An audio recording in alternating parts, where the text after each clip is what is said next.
Santísimo Padre que estás en los cielos, gracias por Jesucristo nuestro Señor, quien murió por nosotros para redimirnos y tenernos aquí ahora, dándote la honra y la gloria.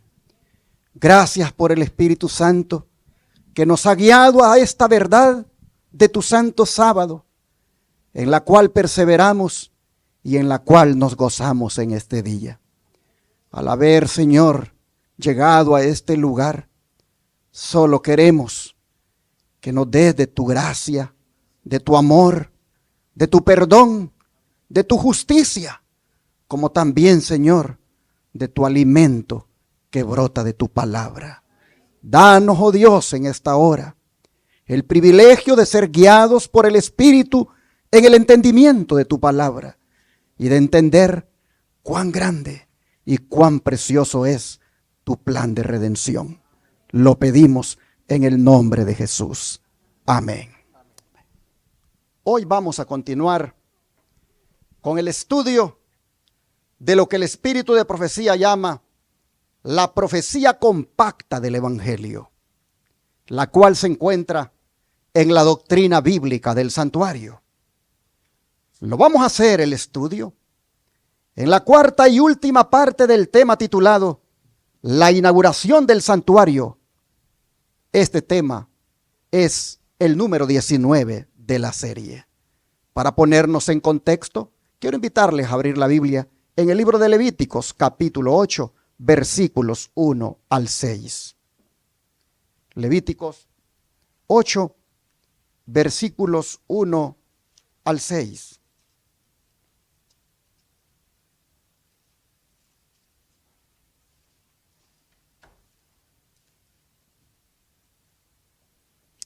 Y la Escritura dice de la siguiente manera, muchas gracias.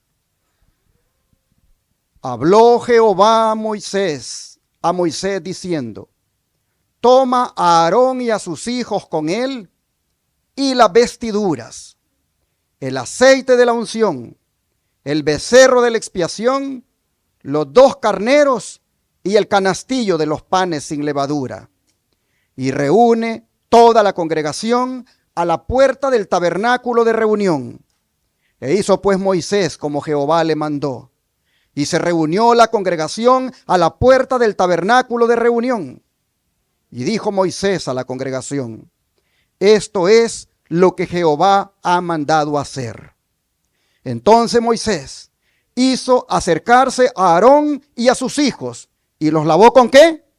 Con agua. Póngale atención a eso. Los lavó con agua. Ahora mire los versículos 10 al 12. Y tomó Moisés, ¿qué cosa, hermanos?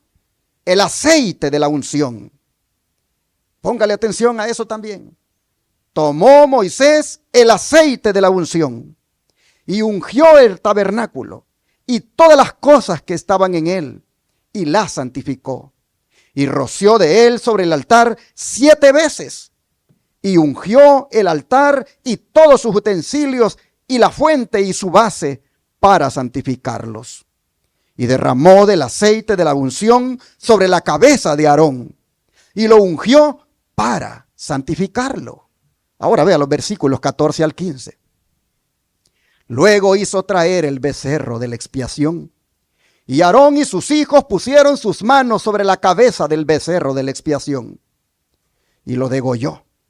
Y Moisés tomó la sangre y puso con su dedo sobre los cuernos del altar alrededor y purificó el altar y echó la demás sangre al pie del altar y lo santificó para reconciliar sobre él y lo degolló. Y lo santificó para reconciliar sobre él. Ahora mire los versículos 18 al 19. Después hizo que trajeran el carnero del holocausto. Y Aarón y sus hijos pusieron sus manos sobre la cabeza del carnero y lo degolló. Y roció Moisés la sangre sobre el altar alrededor. Ahora vea los versículos 22 al 24. Después hizo que trajeran el otro carnero, el carnero de las consagraciones. Y Aarón y sus hijos pusieron sus manos sobre la cabeza del carnero y lo degolló. Y tomó Moisés de la sangre y la puso sobre el óvulo de la oreja derecha de Aarón, sobre el dedo pulgar de su mano derecha y sobre el dedo pulgar de su pie derecho. Hizo acercarse luego los hijos de Aarón y puso Moisés de la sangre sobre el óvulo de sus orejas derechas, sobre los pulgares de sus manos derechas y sobre los pulgares de sus pies derechos. Y roció Moisés la sangre sobre el altar alrededor. Hermanos y hermanas, todo lo que hemos leído corresponde a la ceremonia de inauguración del santuario que Dios ordenó que se construyera en el desierto. Como ustedes pueden ver, la mayor parte de la ceremonia estuvo centrada ¿en quién? ¿En quién? Estuvo centrada en el sacerdote. Hermanos y hermanas, y no podía ser de otra manera, pues ese sacerdote era símbolo ¿de quién? De Cristo, nuestro sumo sacerdote. Pero nuevamente, hermanos y hermanas, ¿cómo se mira que Aarón y sus hijos debían colocar las manos sobre la cabeza de aquella inocente víctima? En 3 ocasiones se nos dice que había que poner las manos sobre la cabeza del animalito. Nosotros leemos que dice que había que poner las manos, pero en el hebreo el significado que tiene es que tenía que presionar fuertemente la cabeza del animal, indicando con eso que le traspasaba todo su pecado, toda su culpa a aquel animalito inocente.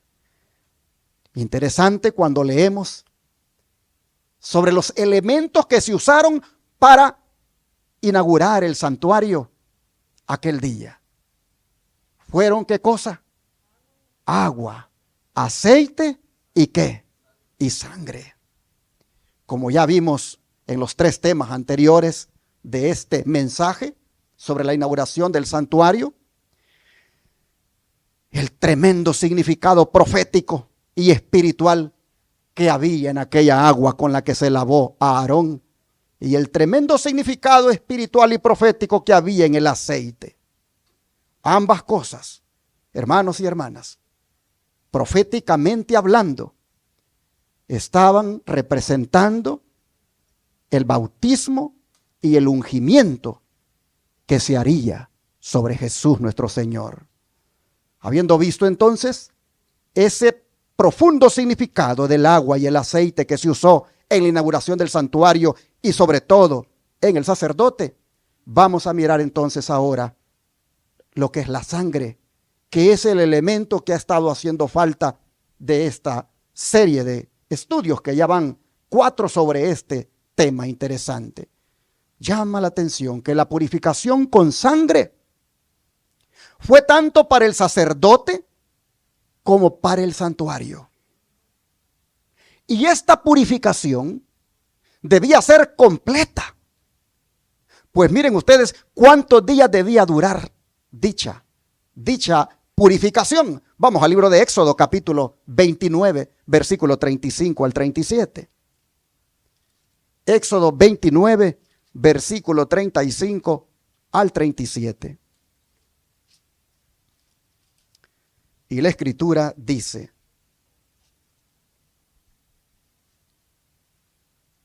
así pues, harás a Aarón y a sus hijos conforme a todo lo que yo te he mandado. Por 7 días los consagrarás.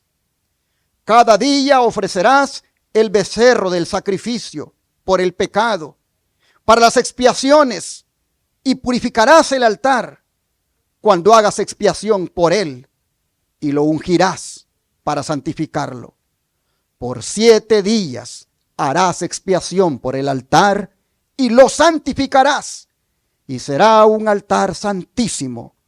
Cualquiera cosa que tocare el altar será santificada. ¿Qué les parece? Toda la ceremonia de consagración debía repetirse, mis hermanos, 7 veces. tanto para los sacerdotes como para el santuario, incluyendo, por supuesto, el altar. ¿Por qué 7 veces? ¿Por qué durante 7 días? Porque 7 es el número perfecto y denota plenitud y totalidad. Es decir, algo que ya se ha terminado. Por ejemplo, el sábado, nosotros sabemos que es el 7º día de la semana y que en él se completó la semana de la creación. Así que es tan sagrado este día que Dios ha mandado a los hombres a que lo reposen. Otro ejemplo de cómo el número 7 significa algo completo, algo que debe terminarse, es, por ejemplo, las 7 vueltas. Las 7 vueltas que Dios mandó que se dieran en el 7º día para que los muros de Jericó fueran derribados. Solo cuando se completaron las 7 vueltas, los muros cayeron.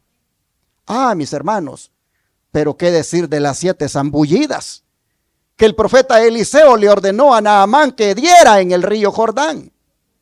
Solo cuando las 7 zambullidas se hicieron, la piel de Naamán quedó como la piel de un niño, indicándonos con esto que si el tratamiento no era completo, no habría sanidad. No obtuvo sanidad Naamán hasta que completó el tratamiento. Pues como dije, el número 7 significa algo completo o algo de cumplimiento por mandato divino.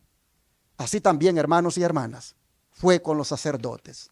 La consagración de ellos y el santuario no estaría completa sino hasta el 7º día. Pero vean lo que se hizo con la sangre. Versículos 19 al 21, de aquí mismo de Éxodo 29.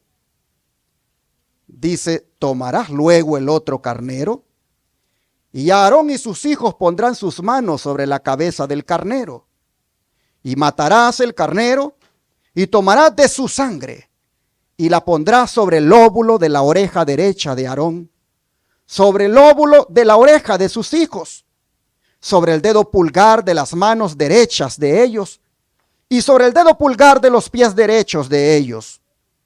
Y rociarás la sangre sobre el altar alrededor. Y con la sangre que estará sobre el altar y el aceite de la unción, rociarás sobre Aarón, sobre sus vestiduras, sobre sus hijos y sobre las vestiduras de estos. Y él será santificado, y sus vestiduras y sus hijos, y también las vestiduras de sus hijos con él. Interesante. Tomarás de su sangre, dijo Dios, del animalito, del carnero, y la vas a aplicar sobre el santuario y también sobre el sacerdote. Ah, qué significativo fue eso, hermanos. Ese fue el acto culminante de la consagración, tanto del santuario como también del sacerdote.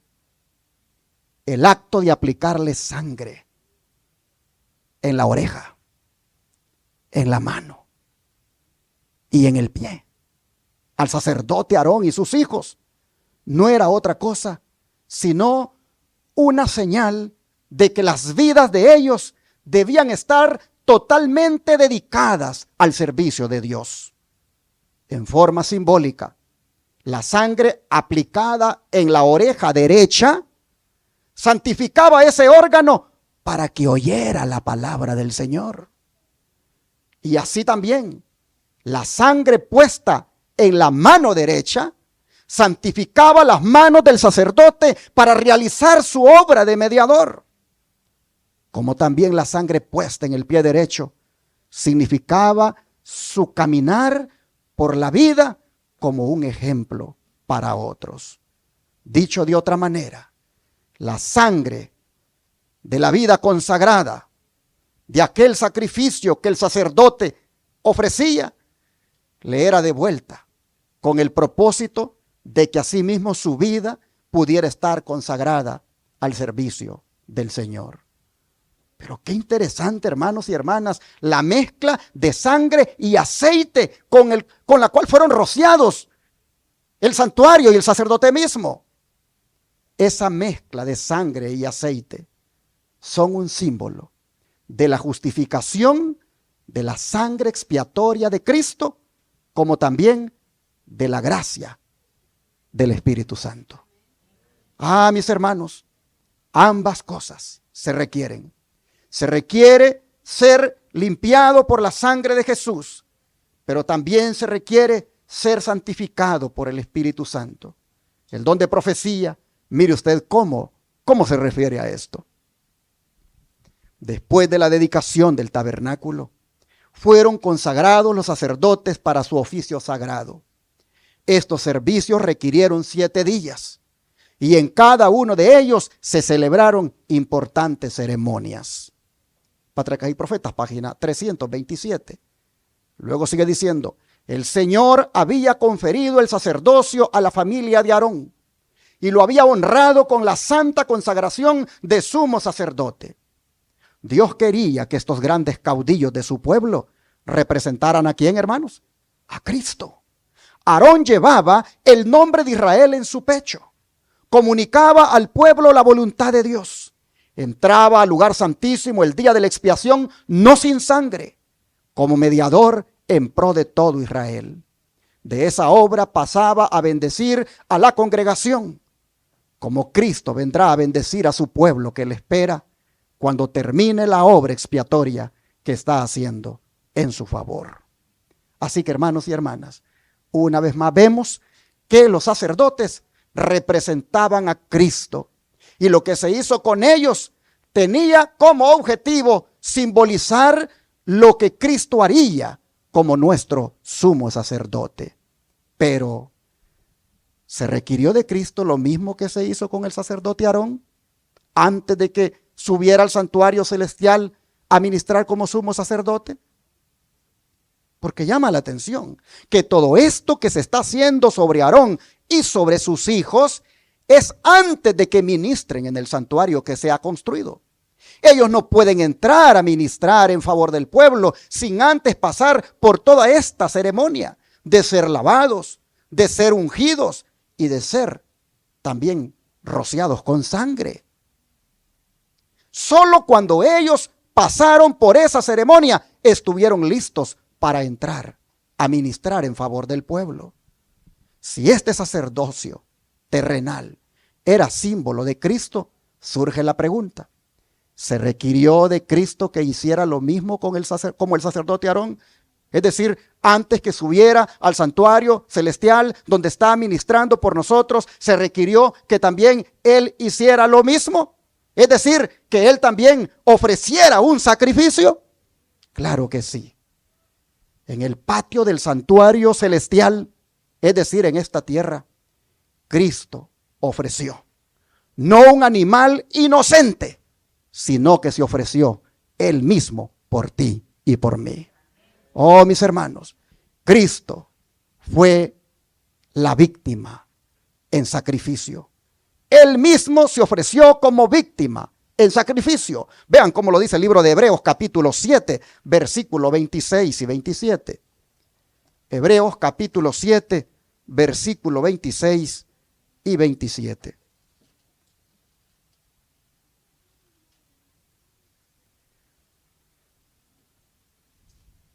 Dice el apóstol Pablo: porque tal sumo sacerdote nos convenía, santo, inocente, sin mancha, apartado de los pecadores y hecho más sublime que los cielos, que no tiene necesidad cada día, como aquellos sumos sacerdotes, de ofrecer primero sacrificios por sus propios pecados y luego por los del pueblo, porque esto lo hizo una vez para siempre, ofreciéndose a sí mismo. Amén, hermanos.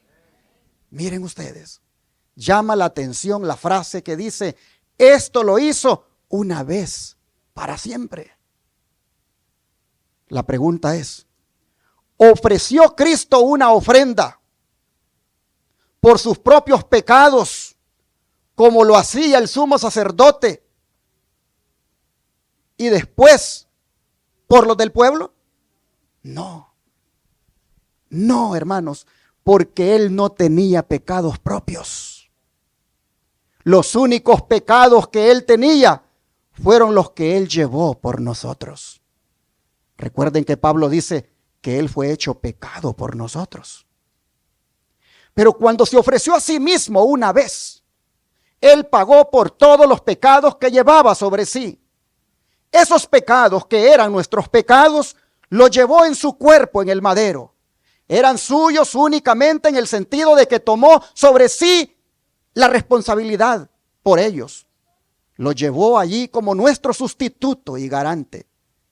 Pero al ofrecerse a sí mismo, él allí prácticamente estaba pagando por toda la culpabilidad del pecado de la humanidad que llevaba sobre sí. Cristo, hermanos, fue tanto sacerdote como víctima. Mire cómo el don de profecía lo dice. Así como el sumo sacerdote ponía a un lado sus magníficas ropas pontificias y oficiaba en la ropa blanca de lino del sacerdote común, así también Cristo tomó forma de siervo y ofreció sacrificio, siendo él mismo a la vez el sacerdote y la víctima. Pablo trató de dirigir los pensamientos de sus oyentes hacia el gran sacrificio hecho por el pecado. Señaló los sacrificios que eran sombra de los bienes venideros y presentó entonces a Cristo como la realidad prefigurada por todas esas ceremonias. El objeto al cual todas señalaban como la única fuente de vida y esperanza para el hombre caído. Los santos hombres de la antigüedad se salvaron por la fe en la sangre de Cristo. Mientras miraban la agonía de muerte de las víctimas sacrificadas, contemplaban a través del abismo de los siglos al Cordero de Dios que habría de quitar el pecado del mundo. Hechos de los Apóstoles, página 339. ¿Y por qué habrían de contemplar a Cristo en las víctimas sacrificadas? Pablo nos lo dice aquí en el capítulo 10, versículo 4 de Hebreos. Hebreos 10, versículo 4. ¿Por qué habían de contemplar a Cristo en las víctimas sacrificadas? Dice, porque la sangre de los toros y de los machos cabrillos no puede quitar los pecados. Así que debían necesariamente que mirar a Cristo en las víctimas sacrificadas, quien como víctima se ofreció a sí mismo y él sí pudo quitar el pecado de todos nosotros. Mire cómo Pablo nos lo dice tan claro. Así que, hermanos, no había redentor, no había poder redentor en la sangre del animalito. El ritual anual de matar el toro y el macho cabrillo y enviar un segundo macho cabrillo al desierto era una prefiguración de la verdadera cancelación y la verdadera limpieza que algún día sería provista por una sangre mejor. La sangre de la cual habla Pablo en el capítulo 9, versículo 13 y 14. Leamos. Hebreos 9, versículo 13 y 14. Porque si la sangre de los toros y de los machos cabrillos y las cenizas de la becerra rociadas a los inmundos santifican para la purificación de la carne, cuánto más la sangre de Cristo, el cual mediante el Espíritu eterno se ofreció a sí mismo sin mancha a Dios, limpiará vuestras conciencias de obras muertas para que sirváis al Dios vivo. Lo que Pablo está diciendo aquí, hermanos, es que el valor inherente de la sangre animal sería nulo, pero el valor inherente de la sangre de Cristo sería incalculable. Sin embargo, esa sangre de animales, casi sin valor, aseguraba algunos beneficios al adorador del Antiguo Testamento, pues dice que santifican para la purificación de la carne, es decir, una santificación que daba restauración de pureza exterior y que hacía que fueran aceptados nuevamente como pueblo escogido y consagrado a Dios.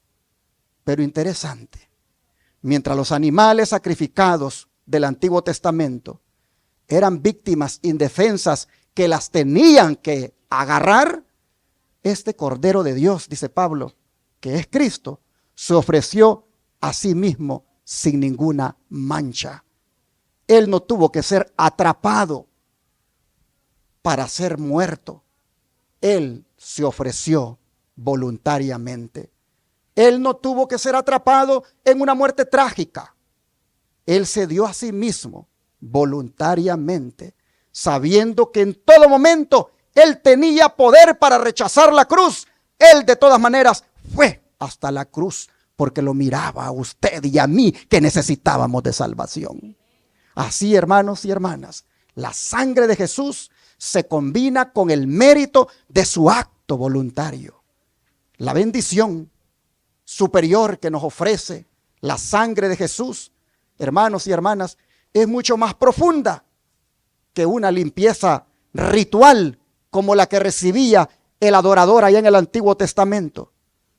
Mis hermanos, la sangre de Jesús afecta el estado interior nuestro, pues dice que nos limpia las conciencias de obras muertas para que sirvamos al Dios vivo.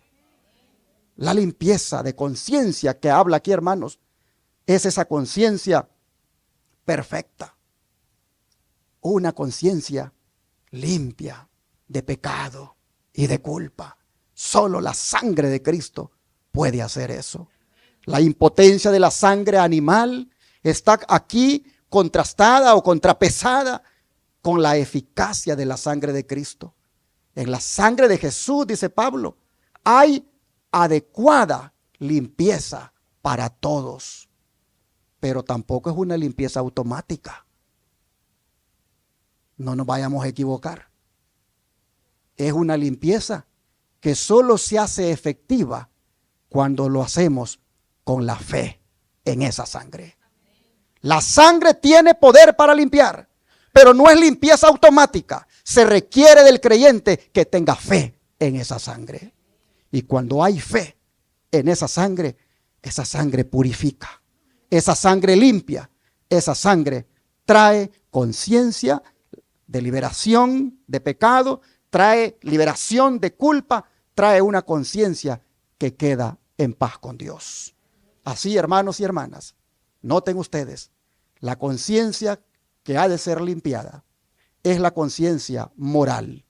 Y esto es mucho mejor que lo que se hacía allá en el santuario terrenal, cuando se observaban las ceremonias levíticas.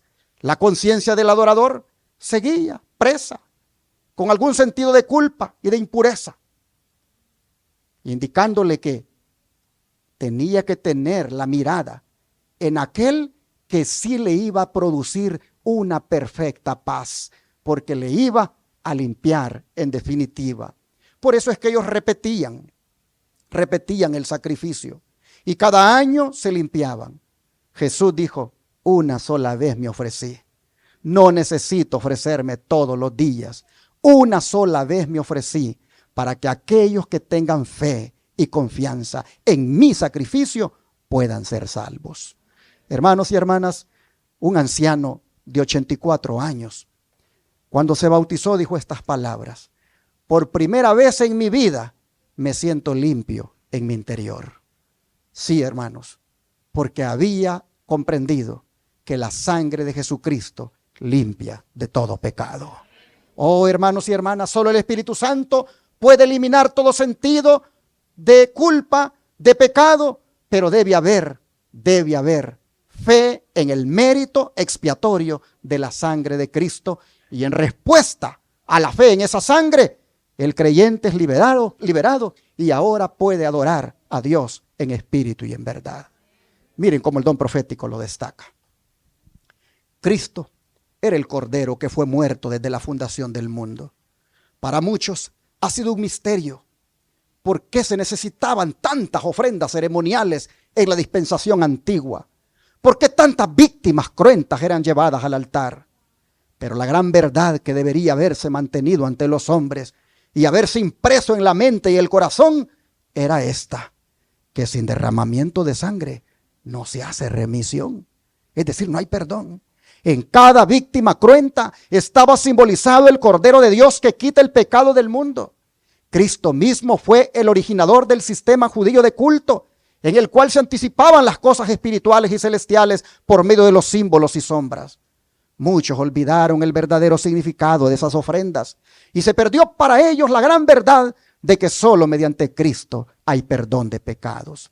La multiplicación de las ofrendas ceremoniales, la sangre de becerros y machos cabrillos no podía quitar el pecado.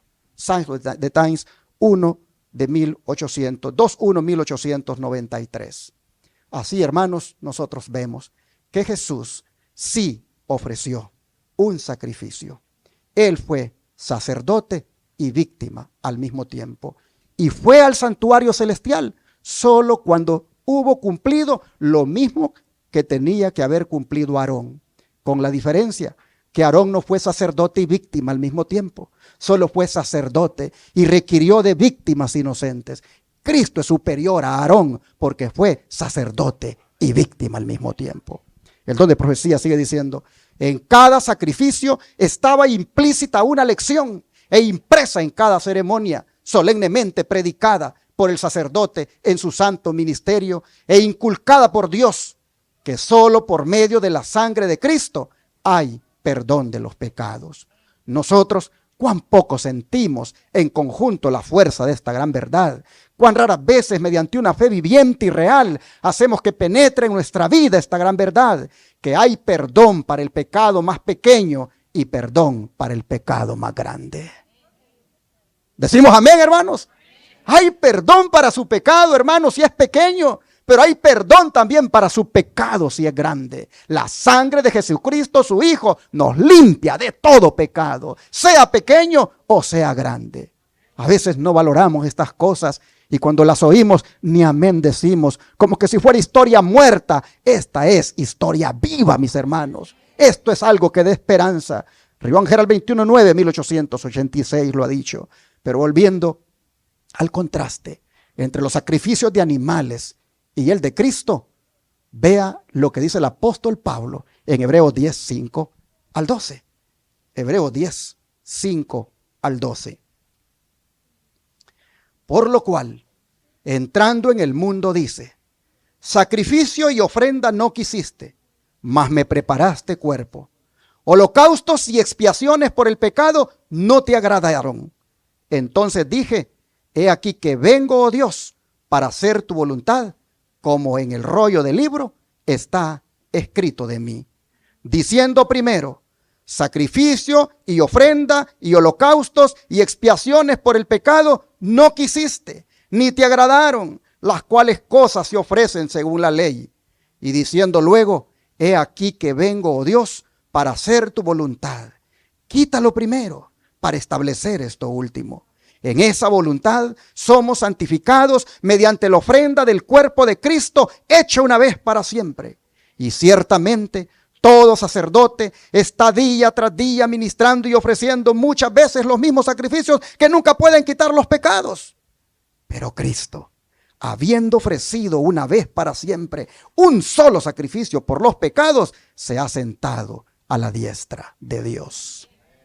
Ah, mis hermanos, qué hermosas palabras.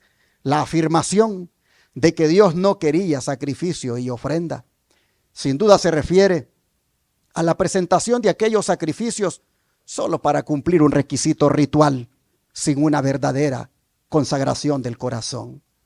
Fue Cristo, hermanos, como ya vimos, quien instituyó el sistema de sacrificios, y si se hubiera cumplido debidamente, habría sido una bendición para los adoradores sinceros, porque Dios, hermanos, no siente agrado con los sacrificios de los adoradores descuidados. O adorar por una rutina nada más. Una vez, dice la Biblia, que se mataron hasta 200 animales en un día. Se llegó a convertir aquello tan ritual, tan rutinario, que hasta se perdió el sentido de qué representaban aquellos animales. Como si se hubiera seguido debidamente la observación de las ceremonias, hubiera sido una bendición para aquellos adoradores. Hermanos, ahora se afirma aquí en este pasaje que lo antiguo había caducado y que Dios no se complacía más en los sacrificios ofrecidos según la ley ritual, y destaca ahora el establecimiento de lo nuevo, afirmando que Cristo hizo la voluntad de Dios al proporcionar el verdadero sacrificio. Y sobre la declaración que dice, me preparaste un cuerpo, vea lo que dice el don de profecía. Cristo estaba por visitar nuestro mundo y encarnarse. Él dice, un cuerpo me has preparado. Si hubiera aparecido con la gloria que tenía con el Padre antes que el mundo fuera, no podríamos haber soportado la luz de su presencia. A fin de que pudiéramos contemplarla y no ser destruidos, la manifestación de su gloria fue velada. Su divinidad fue cubierta de humanidad. La gloria invisible tomó forma humana visible. Deseado toda la gente es página 14. Así que el me preparaste un cuerpo fue para que nosotros no fuéramos fulminados con la gloria de su presencia, sino que más bien Él pudiera ser como nosotros, viviendo como nosotros, pero siendo victoriosos en lugar de nosotros. Oh, mis hermanos, por supuesto que al ser victorioso en lugar de nosotros y aceptamos su sacrificio que hizo, nos apropiamos de su victoria y en Cristo somos más que vencedores. Sigue diciendo el don de profecía. El sistema simbólico de sacrificios y ofrendas fue establecido para que mediante esas ceremonias el pecador pudiera discernir la gran ofrenda, Cristo. Pero los judíos estaban tan cegados por el orgullo y el pecado que solo unos pocos de ellos pudieron ver más allá de la muerte de animales como una expiación por el pecado. Y cuando vino Cristo, a quien prefiguraban esas ofrendas, no pudieron reconocerlo. La ley ceremonial era gloriosa. El medio dispuesto por Jesucristo en consejo con su Padre para ayudar en la salvación de la raza humana. Toda la disposición del sistema simbólico estaba fundada en Cristo. Adán vio a Cristo prefigurado en el animal inocente que sufría el castigo de la transgresión que él había cometido contra la ley de Jehová. Río Ángel 6.5, 1875. Qué triste es que cuando el Señor vino, a los suyos vino, y los suyos, ¿qué cosa? No le recibieron. Y muchos no vieron en él el símbolo hecho realidad, que él era efectivamente el Cordero de Dios que quitaba el pecado del mundo. Dice Pablo, desea que sus hermanos comprendan que la gloria de un Salvador que perdona los pecados le daba significado a todo el sistema judío. Deseaba también que comprendieran que cuando Cristo vino al mundo y murió como sacrificio en favor del hombre, el símbolo se encontró con la realidad simbolizada. Después que Cristo murió en la cruz como ofrenda por el pecado, la ley ceremonial ya no podía tener vigencia. Sin embargo, estaba relacionada con la ley moral y era gloriosa. El conjunto llevaba el sello de la divinidad y expresaba la santidad, justicia y rectitud de Dios. Y si fue glorioso el ministerio de la dispensación que iba a desaparecer, ¿cuánto más debía ser gloriosa la realidad cuando Cristo fue revelado al dar su espíritu vivificador y santificador a todos los que creen? Río Ángel 22, 4, 1902. Y así, hermanos y hermanas, Cristo vino a ser un sacerdote superior a Aarón. Pues como ya dije, él fue sacerdote y víctima al mismo tiempo.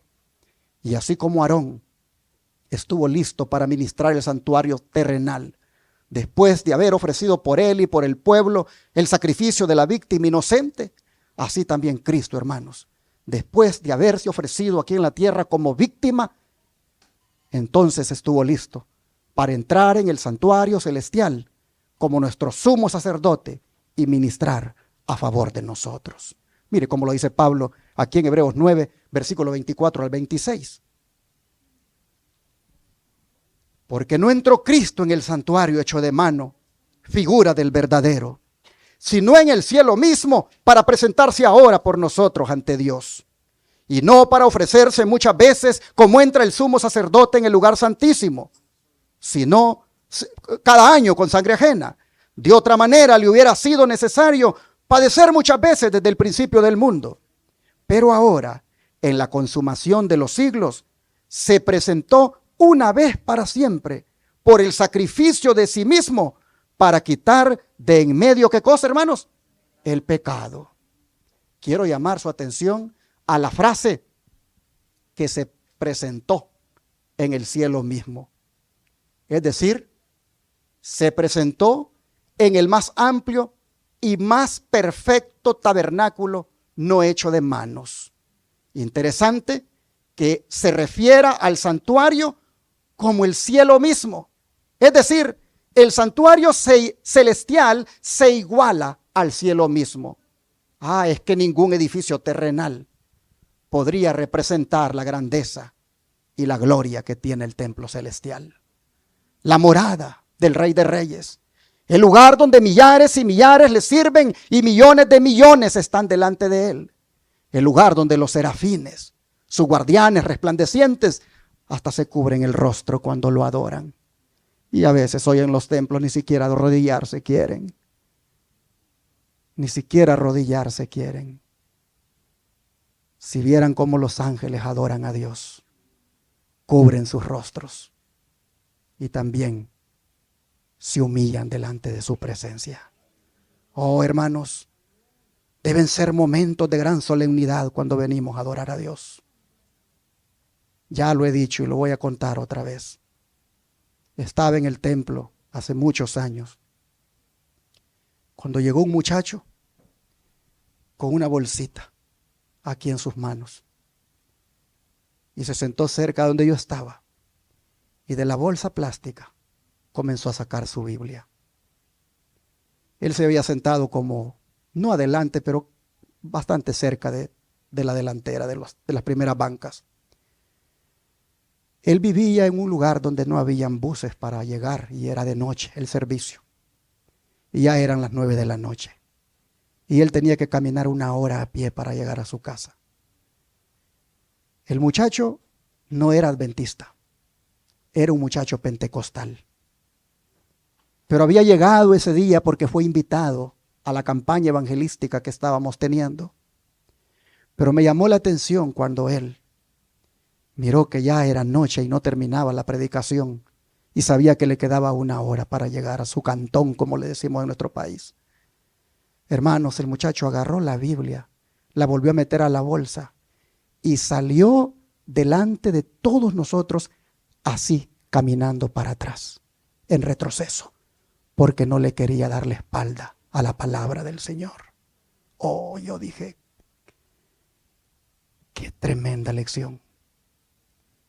Y a veces nosotros, hermanos, no podemos ir al baño antes de comenzar el sermón, sino que a la hora del sermón, allí queremos salir para el baño. Y ahí estamos entrando y saliendo. Deberíamos de considerar delante de quién estamos y la voz de quién estamos escuchando. Yo soy un hombre cualquiera, pero yo estoy hablando la palabra de mi Dios y se las muestro con el don de profecía. Hay que respetar este momento. Miren los ángeles. Los ángeles cubren sus rostros cuando adoran a Dios. Nosotros debemos tener una alta reverencia, un concepto elevadísimo de lo que es estar ante la presencia de Dios. Oh, mis hermanos, el cielo se igualó a ese santuario donde millares y millares lo adoran. ¿Y cuándo dice que entró en ese santuario? Pablo dice, ahora. ¿Qué significa eso? Que él pone de relieve el hecho de que Cristo está ministrando ahora por cada uno de nosotros. Cristo, como sumo sacerdote, está ministrando en favor de nosotros. De manera, dice Pablo, que ya no necesitamos depender del sistema levítico, de esas glorias que ya caducaron. Ahora dependemos de la gloria que hay en el nuevo pacto. ¿Y qué hace Cristo en el santuario celestial, hermanos? Ministra por nosotros o a favor de nosotros. Intercede por nosotros. Por eso el apóstol Juan dice, si alguno hubiere pecado, abogado, dice, ¿qué cosa? Tenemos para con el Padre a Jesucristo el justo. Tenemos a uno en el cielo que está a favor nuestro, que intercede por nosotros. Hermanos y hermanas, por supuesto no lo hace de una manera automática, sino solo de aquellos que le han aceptado como su único Salvador y creen por la fe en Él como la única expiación para su vida. Oh, mis hermanos, ¿y ante quién ministra? Dice, ministra ante Dios.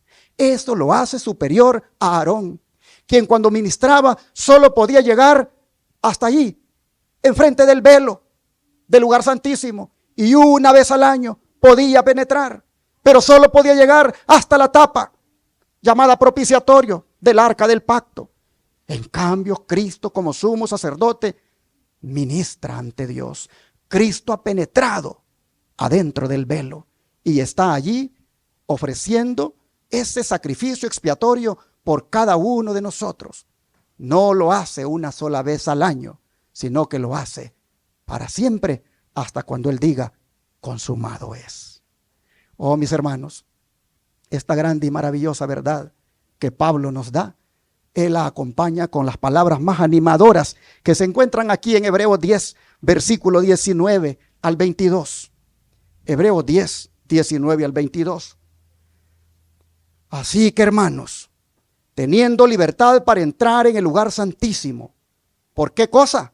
Por la sangre de Jesucristo, por el camino nuevo y vivo que Él nos abrió a través del velo, esto es de su carne, y teniendo un gran sacerdote sobre la casa de Dios, acerquémonos con corazón sincero, en plena certidumbre de fe, purificados los corazones de mala conciencia y lavados los cuerpos con agua pura. ¿Qué les parece? Gloria al Señor, hermanos, por esta buena nueva, porque ahora tenemos libertad para entrar en el santuario por la sangre de ¿quién? De Cristo. Esa sangre nos ha abierto un camino nuevo. Es decir, no había existido antes, porque el antiguo pacto no tenía ese camino. El camino nuevo, en este caso, se centra en una persona que vive eternamente. Él es el camino, la verdad y la vida. Él está en agudo contraste con los sacrificios muertos que se ofrecían bajo el antiguo pacto. Por eso dice Pablo, acerquémonos a Él con toda confianza. Y esto de acercarnos no es sino tener una íntima comunión con Él, tener una participación con Él. Interesante. Hay que hacerlo, dice Pablo, cumpliendo con 4 condiciones. Número 1, con corazón sincero. Número 2, en plena certidumbre de fe. Número 3, purificados los corazones de mala conciencia. Y número 4, lavados los cuerpos con agua pura. ¿Qué quiere decir esto? Con corazón sincero significa que nos acerquemos a Dios sin fingimiento, sin hipocresía, sin reservas de ninguna clase. Que nos acerquemos completamente limpios y sinceros delante de Él. Pero en plena certidumbre de fe. ¿Qué significa? Que debemos acercarnos al Señor en el lugar santísimo con una fe firme en el poder que Él tiene para limpiar nuestra alma de pecado e impartir también gracia para vivir a salvo del pecado. Oh, hermanos, ¿por qué debemos hacerlo en plena certidumbre de fe? Porque la duda y la incredulidad nos privan de la capacidad de valernos de los méritos redentores de Jesús. Acérquense, dice Pablo, en plena certidumbre de fe. Crean que está allí ofreciendo su sacrificio, ofreciendo su sangre redentora por ustedes. Pero dice Pablo, háganlo también de acercarse, purificados los corazones de mala conciencia. ¿Qué significa esto?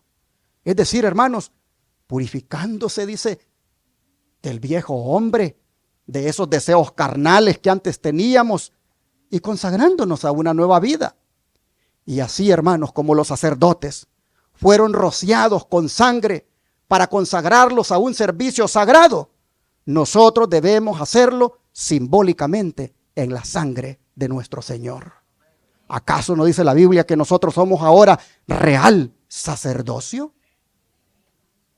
Oh, hermanos, si somos real sacerdocio, ¿no deberíamos también ponernos de la sangre de Cristo en nuestra oreja, como lo hicieron sobre Aarón. En nuestra oreja, para poder escuchar bien a Dios hablándonos.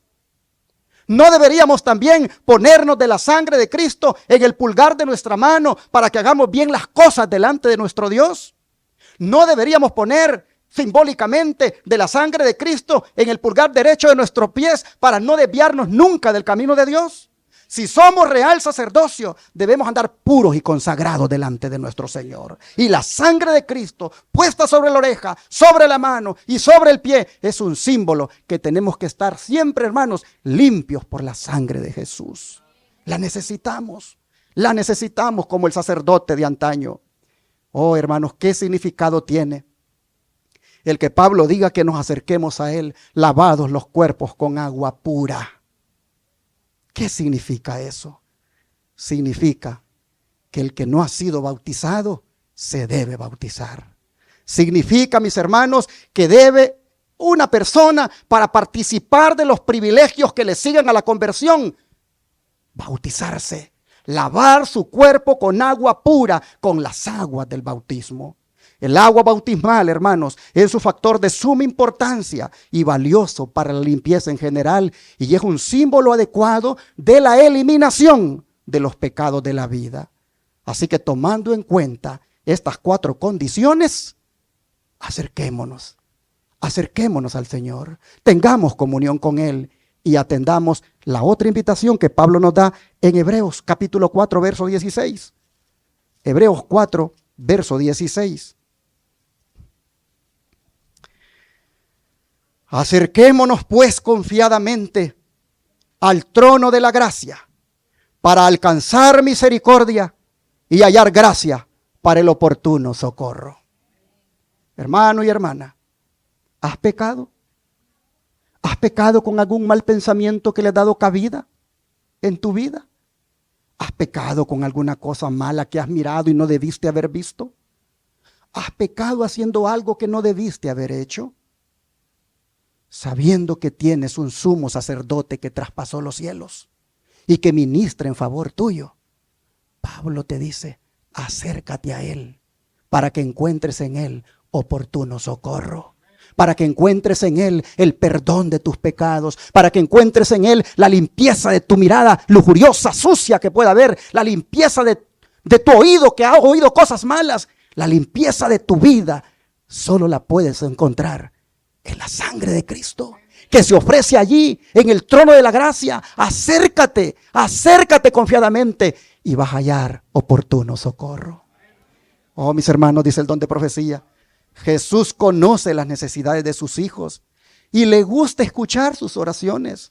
Que sus hijos se aparten del mundo y de todo lo que pudiera apartar los pensamientos de Dios, y que sientan que están solos con el Señor. Que su ojo contempla lo más profundo del corazón y lee los deseos del alma, y que pueden hablar con Dios. Con fe humilde podéis pedir el cumplimiento de sus promesas y sentir que, aunque no tenéis nada en vosotros mismos que pudiera serviros para suplicar el favor de Dios debido a los méritos y la justicia de Cristo, podéis acercaros confiadamente al trono de la gracia para hallar socorro en el momento oportuno.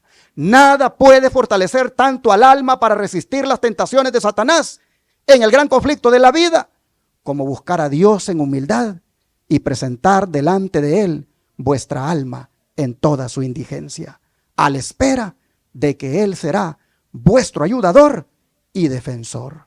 Con la fe confiada de un niñito, hemos de acudir a nuestro Padre Celestial, contándole todas nuestras necesidades. Él siempre está listo para perdonarnos y ayudarnos. Dios nos cuida, página 20. Pero para no abusar de su gracia, mire también lo que el don de profecía nos dice. Jesús está ahora en el lugar santísimo para presentarse por nosotros delante de Dios. Allí no cesa momento tras momento de presentar a su pueblo completo en Él. Pero porque somos presentados así ante el Padre Celestial, no debemos imaginarnos que debemos abusar de su misericordia y volvernos descuidados, indiferentes y desenfrenados. Cristo no es ministro de pecado. Somos completos en Él, aceptados en el amado, pero solo si permanecemos en Él por fe. Signs of the Time 4, 7892. Me llama la atención que Cristo no es ministro de pecado. Por lo tanto, no abusemos de la gracia. Mantengámonos en la medida en que vemos a Cristo, en la medida en que estamos con Cristo.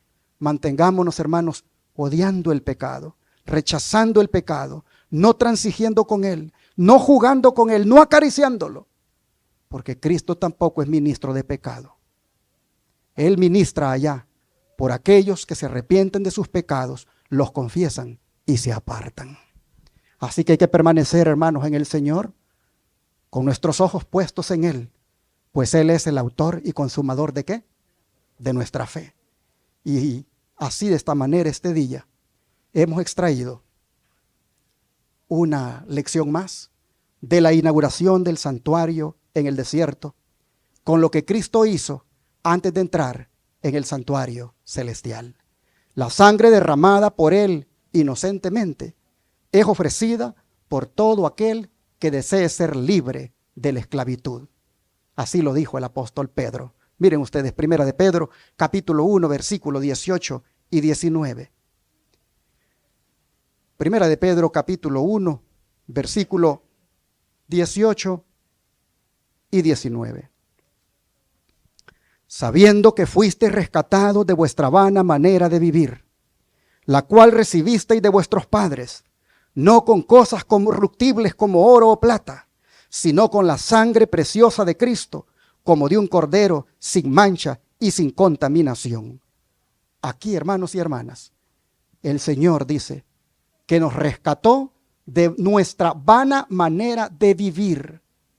Pero esto de que nos rescató no es, hermanos, sino una referencia al dinero que se pagaba para comprar la libertad de un prisionero de guerra. Solo que aquí alude al precio pagado por la sangre derramada de nuestro Señor para liberar a todos los que estaban esclavos en el pecado. Hoy somos libres por la sangre de Cristo. Él dice fue destinado desde antes de la fundación del mundo. Es decir, hermanos, en algún momento de la eternidad, la deidad decidió pagar el rescate suyo y mío. En algún momento de la eternidad, hermanos, la deidad comenzó también a experimentar ese dolor, esa angustia por la agonía que uno de ellos experimentaría en el Calvario. Cristo, hermanos, Cristo, a quien Dios dio por rescate del mundo, vino para comprar a su iglesia con su propia sangre. El oro y la plata, metales preciosos y de gran valor en este mundo, no servían para pagar el rescate suyo y mío. Fue necesario pagar con la sangre de uno de la deidad. Oh, hermanos y hermanas, la majestad del cielo vino a esta tierra a sufrir en manos de unos fanáticos religiosos judíos. Y estos, que pretendían tener el conocimiento más grande sobre la tierra, se encargaron de entregarlo a las autoridades romanas para que lo mataran. Pero Jesús dijo que para eso había venido. Cierro con Mateo 20, versículo 28. Mateo 20, versículo 28.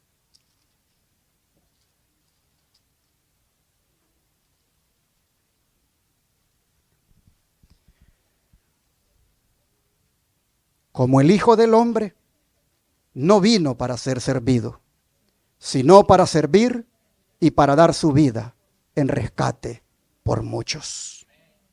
¿Por qué no dice por todos?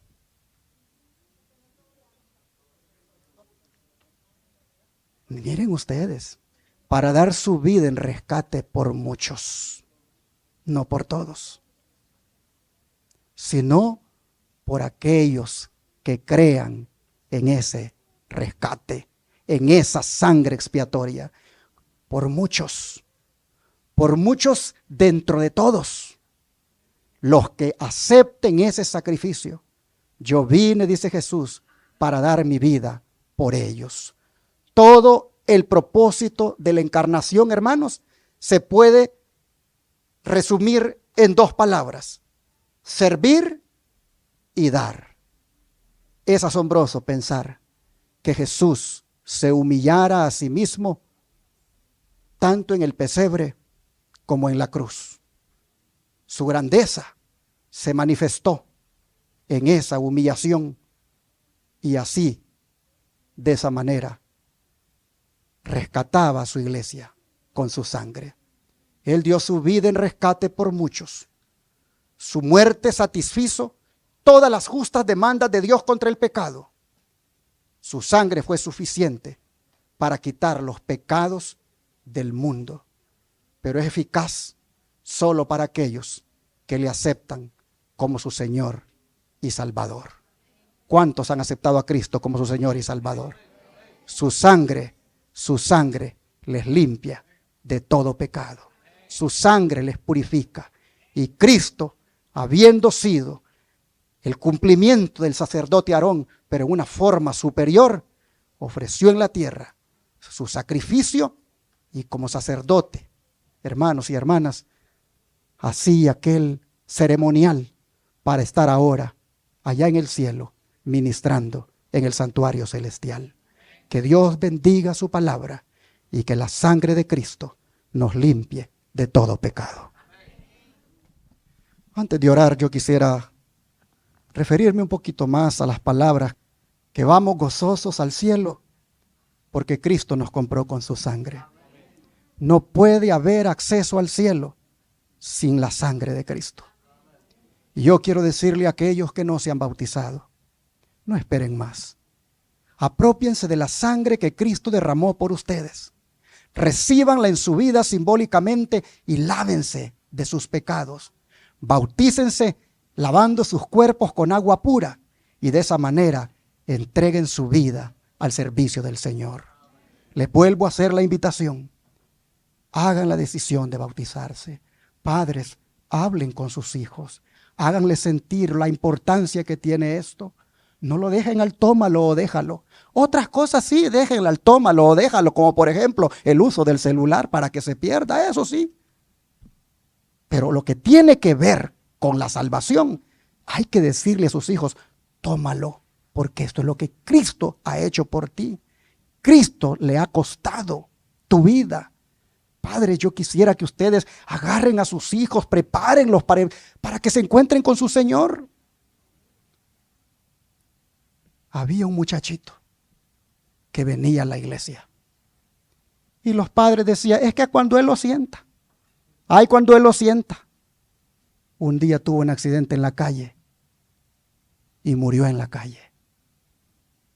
Y después ese padre me fue a buscar y me dijo, fue mi culpa que no se bautizara, porque no le inculqué, se lo dejé ahí a su libre albedrío. No es que lo vas a obligar, pero debes hacerle esa conciencia. Estás en la edad ya de entregar tu vida al Señor. Saben que en nuestros países no se tiene privilegios adelante, no se tiene participaciones de lecturas bíblicas, ni de orar, ni de nada, sino solamente cuando ya son bautizados.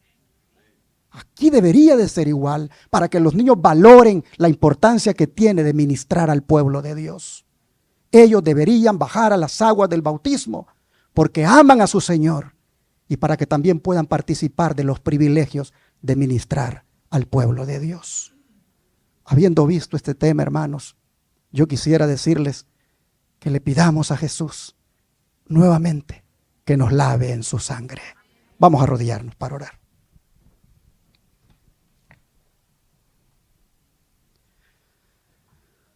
Amado Dios y Padre, te agradecemos por ser tan bueno que hiciste este gran plan de redención por nosotros, por haber, Señor, dispuesto que tu Hijo amado, lo que más amabas, viniera a este mundo a morir por nosotros.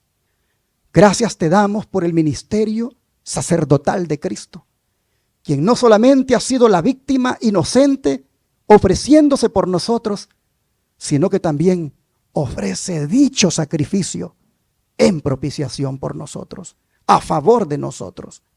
Al ver ahora lo que haces en el santuario celestial, habiendo cumplido con los requerimientos de ser sacerdote, pero también siendo víctima inocente, al ver lo que haces ahora de ofrecer esa preciosa sangre en favor de aquellos que se apropian por sus méritos en ella. Oh Señor, te decimos ahora, nuevamente, lávanos en tu sangre preciosa. Límpianos de toda contaminación. Purifica nuestras vidas. Señor, con esa sangre derramada, te rogamos, nos des el perdón de todos nuestros pecados. Ayuda, Señor, a todos aquí, a que apreciemos tanto tu plan de salvación, que no volvamos a pecar. Y que más bien con la sangre de Cristo, cada día nos limpiemos y oigamos y hagamos lo que es recto delante de nuestro Dios. Padre, te ruego por aquellos que no se han bautizado, que toque sus corazones, que el enemigo no siga, Señor, endureciéndolo. Te ruego que tú se los toques y les hagas ver cómo ha llegado la hora de entregar su vida al Señor. Padre, te pido que tu Espíritu Santo les haga el llamado y que pronto podamos verles bajando en las aguas del bautismo. Oh Señor, bendice a tu pueblo. Haz que tu pueblo salga con la esperanza de que en el cielo tenemos a nuestro sumo sacerdote que ministra por nosotros. Te lo agradecemos en el nombre de Jesús. Amén.